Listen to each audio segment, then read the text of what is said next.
పూరా లోకల్ జూబ్లీహిల్స్ ఉప ఎన్నికల నేపథ్యంలో ఈ రోజు చివరి రోజు కావడంతో అన్ని పార్టీలు కూడా చాలా విస్తృతంగా ప్రచారాలు అయితే కొనసాగిస్తున్నాయి. అందులో భాగంగానే ఈ రోజు బీజేపీ బోరబండ ప్రాంతంలో అయితే కనుక ప్రత్యేక క్యాంపెయిన్ నిర్వహించి ఇక్కడ డోర్ టు డోర్ వెళ్ళి ప్రజలతో మాట్లాడుతుంది. ఇప్పుడు ప్రస్తుతం మనతో పాటు కొంతమంది బీజేపీ నేతలు ఉన్నారు, వాళ్ళతో మాట్లాడే ప్రయత్నం చేద్దాం. అసలు గ్రౌండ్ లోకి వెళ్తున్నారు, ఇంక ఈ రోజు చివరి రోజు ఏమంటున్నారు ప్రజల స్పందన?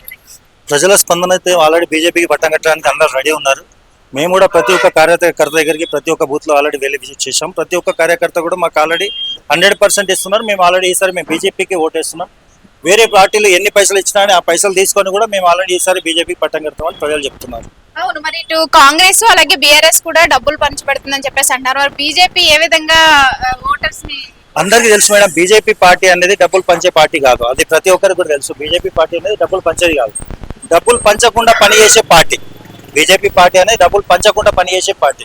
ఎందుకంటే ఆల్రెడీ డబ్బులు పంచడం వల్ల ఎవరు పని చేయరు, ఓన్లీ పని కోసం. ఆల్రెడీ ఇప్పుడు చూస్తున్నాం టీఆర్ఎస్ గవర్నమెంట్ లో కూడా మన బోరబండ్ల ప్రతి ఒక్క ఏరియా చూస్తున్నాం, ప్రతి నాళాలు ఎలా పొంగుతున్నాయో మనం ప్రతి ఒక్కరిని చూస్తున్నాం.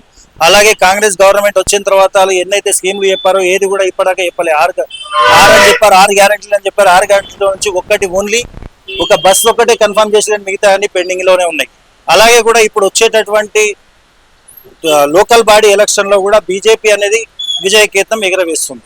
నెక్స్ట్ సో ఇంకొకటి ఏమంటారంటే ఇటు కాంగ్రెస్ నేతలందరూ కూడా బీజేపీ అసలు గెలవలేదు, మోదీ గారి నాయకత్వంలో మోదీ పేరు చెప్పుకుని డిపాజిట్ కూడా అసలు గెలవలేదని చెప్పేసి అలా కాంగ్రెస్ వాళ్ళు చెప్పడం అనేది మనం చూస్తున్నాము.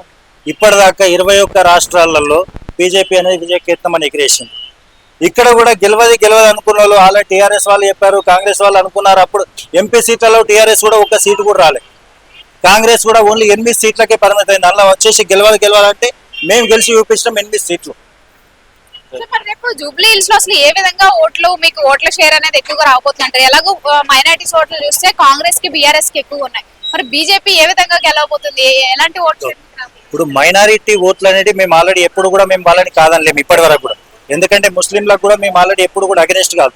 కానీ ఉన్నటువంటి ఇది ఏదైతే కాంగ్రెస్ అండ్ లోకల్ ఏదైతే టీఆర్ఎస్ పార్టీ ఏదైతే ఉన్నాయో ఇవి ఓన్లీ సృష్టిస్తున్నటువంటి మైనారిటీలకు అగెనిస్ట్ గా బీజేపీ అని సృష్టిస్తున్నాయి. కేవలం కల్పితం మాత్రమే. కానీ ఇది ఏ పరంగా మేము ఆల్రెడీ కాంగ్రెస్ బీజేపీ వాళ్ళు ఎప్పుడు కూడా మైనారిటీకి వ్యతిరేకం కాదు. మాకు పడతాయి, ఆల్రెడీ ముస్లిం ఓట్లు కూడా పడతాయి.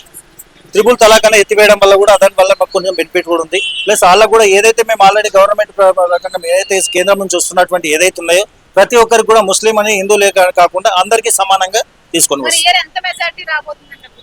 మెజార్టీ అయితే మేము చెప్పలేము. కానీ 100% అయితే మేము గెలుస్తున్నాం. ఒక్క ఓటైనా మాకు సరిపోతుంది.